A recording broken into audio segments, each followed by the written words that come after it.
કાળઝાળ ગરમીમાં શહેરીજનોને પાણીની સમસ્યા નડી રહી છે। સ્થાનિકોએ માટલા ફોડી નારા લગાવીને વિરોધ નોંધાવ્યો છે। વોર્ડ નંબર 11ના રહીશોને દૂષિત પાણીની સમસ્યા નડી રહી છે। છેલ્લા ઘણા સમયથી વિસ્તારમાં દૂષિત પાણીની સમસ્યા ઊભી થઈ છે। આ અંગે તંત્રને વારંવાર રજૂઆત છતાં સમસ્યાનું કોઈ નિરાકરણ નથી લવાયું। લોકો બહારથી પાણીનું ટેન્કર મંગાવવા મજબૂર બન્યા છે।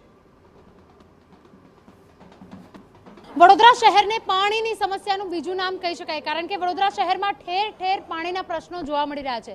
હાલ હાજર છે ગોરવા વિસ્તારમાં, કે જે વિસ્તારમાં પૂર્વ મેયર, હાલના ધારાસભ્ય અને હાલના ડેપ્યુટી મેયર અહીંયા આ વોર્ડમાં રહે છે। તેમની સાથે સાથે તે આ વોર્ડના કાઉન્સિલર તરીકેની ફરજ બજાવે છે। તેમ છતાં સ્થાનિકોએ પાણી માટે માંગ કરવી પડી રહી છે। ઢોલ વગાડી અને નાગરિકો દ્વારા માંગણી કરવામાં આવી રહી છે કે તંત્ર ઊંઘમાંથી જાગે અને તે લોકોની સુવિધા પૂરી પાડવામાં આવે। મહિલાઓ હાજર છે, તેમની સાથે વાત કરીશું। શું મુશ્કેલી છે પાણી વગર? આપ શું જે માંગણી શું છે? માગણી અમને ચોખ્ખું પાણી જોઈએ છે, બસ એ માગણી છે અમારી। અને પાણીનો ફોર્સ જોઈએ છે। અમે છેલ્લા 12 વર્ષથી હેરાન થઈએ છીએ। વેરા અને ટેક્સ ને બધું ભરીને પણ અમે હેરાન થઈ રહ્યા છે। બિલકુલ, વેરો ને ટેક્સ ભરીને પણ હેરાન થઈ રહ્યા છો। પાણીની સમસ્યા કેટલા વખતથી છે અને આ નિરાકરણ નહીં આવે તો હવે આગળ શું કરશો? ત્યાં જઈને ઓફિસે જઈને હવે તોડફોડ કરીશું અમે, અને વોટ લેવા માટે તો અહીં સોસાયટીમાં એ લોકોને ઘૂસવા દેવાના નથી અમે। પાણીની સમસ્યા, મહિલાઓને પાણીની સૌથી વધારે જરૂરિયાત રહેતી હોય છે, ત્યારે પાણી નથી, કેટલી તકલીફ પડે છે? अरे बहुत तकलीफ पड़े, ये 12-12 साल हो गया, इसमें हम लोग सब हैरान हो गए हैं। अभी ગંદા પાણીની બોટલો ને ડોલ ભરીને રાખી છે, શું તકલીફ શું છે? શું કરીએ અમે? આટલા નાના ઉંમરવાળા માસી બી અમારે ડોલે પાણી ભરે છે। અમે 2-3 માળે રહીએ છીએ, અમારે પાણી ભરવું કેવી રીતે?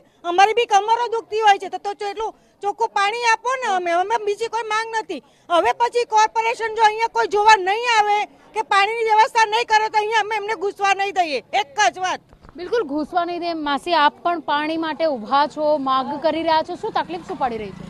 પાણી અમને 12 વર્ષથી ગંદુ આવે છે અને પાણીથી અમને બહુ કંટાળી ગયા છે, અને પાણીનું ટેન્કર આવે છે, ભરાતું નહીં તો બી પાણી પડીએ છે। આપની આંખમાં પાણી માટે પાણી આવી ગયા છે, આંસુ આવી ગયા છે, શું તકલીફ, કેટલી તકલીફ છે?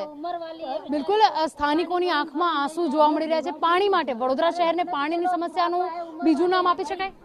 પાણીની સમસ્યાનું બીજું નામ એટલા માટે આપવું જોઈએ કારણ કે છેલ્લા 12 વર્ષથી આ લોકોને કાળા પાણીની સજા આપવામાં આવી છે। ખોબે ખોબા ભરી મત આપે છે આ લોકો, પરંતુ ક્યાંક ને ક્યાંક 12 વર્ષથી કાળા પાણીની સજા આપી હોય એવું સ્પષ્ટપણે અમારું માનવું છે। કારણ કે તમે જુઓ કે છેલ્લા 8 મહિનાથી તો દૂષિત પીવાનું પાણી, જે અહીંયા દૂષિત પીવાનું પાણી આવી રહ્યું છે, ત્યારે ખૂબ દુઃખની બાબત છે। વારંવાર અમે અહીંના ચૂંટાયેલા પ્રતિનિધિઓને કીધું છે, અહીંના વહીવટી પાંખને કીધું છે, પણ કોઈ વ્યક્તિ કોઈ સાંભળવા તૈયાર નથી। કારણ કે અહીંયા જે લોકોએ ખોબે ખોબા ભરી મત આપ્યા અને એનું જ્યારે પરિણામ આવું થાય છે ત્યારે એ લોકોના દુઃખ થશે। હવે મારે વડીલ મા બહેનોના આંખોમાં આંસુ આવી જાય છે। માસી, આપ રડી રહ્યા છો, કારણ શું છે? કેમ રડવું આવી રહ્યું છે? मासी पानी भरवा जाती है रोज टैंकर में। ये उम्र वाली बेचारी, इसको कोई नहीं है तो पानी भरने जाती है तो रोना ही आएगा ना उसको। અચ્છા, આપના દ્વારા ચૂંટણીના બહિષ્કારની પણ વાત કરવામાં આવી છે। કેમ ચૂંટણીનો બહિષ્કાર કરવો પડશે?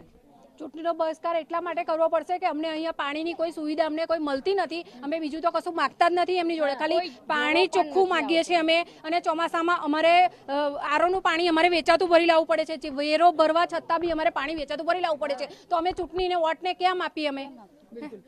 ડેપ્યુટી મેયર જે છે તે આપના વોર્ડમાંથી જ છે, કોઈ દિવસ આપે જોયા છે કેવી રીતે સમસ્યાનું નિરાકરણ? કોઈને નથી જોયા। અમે 11 નંબર ઓફિસમાં જ ખાલી કમ્પ્લેન કરવા જઈએ છીએ, બસ। અમે કોઈને ઓળખતા નથી। અચ્છા, હવે સમસ્યાનું નિરાકરણ નહીં આવે તો અંતિમ ઉપાય શું રહેશે? અમે વોટ કોઈને આપીએ નહીં, વોટ નહીં આપીએ ને વેરા નહીં ભરીએ, બસ। વેરા લેવા માટે તો આવશે ને, અહીંયા કટિંગ કરવા માટે તો આવશે ને, તો અમારી જોડે છે ને હાથ, આપીશું બરાબર પ્રસાદ પછી। બિલકુલ, તો પાણીની સમસ્યાથી મહિલાઓ કે હદની ત્રસ્ત થઈ ચૂકી છે કે સોસાયટીમાં કોઈ પણ પાલિકાના અધિકારીઓ કે પદાધિકારીઓને ઘૂસવા દેવામાં નહીં આવે તે પ્રકારની પણ ચીમકી ઉચ્ચારી રહ્યા છે। ત્યારે પાણી એટલે વડોદરા શહેરમાં સમસ્યાનું સૌથી મોટો માથાનો દુખાવો બની ગયો છે। ત્યારે આ સમસ્યાનો અંત નાગરિકો માટે ક્યારે આવે છે તે જો પણ તેટલું જ અગત્યનું છે। કેમેરા પર્સન રોહિત ગોયલ સાથે અંજલિ ઓઝા, TV9 વડોદરા। અમરેલીના લાઠી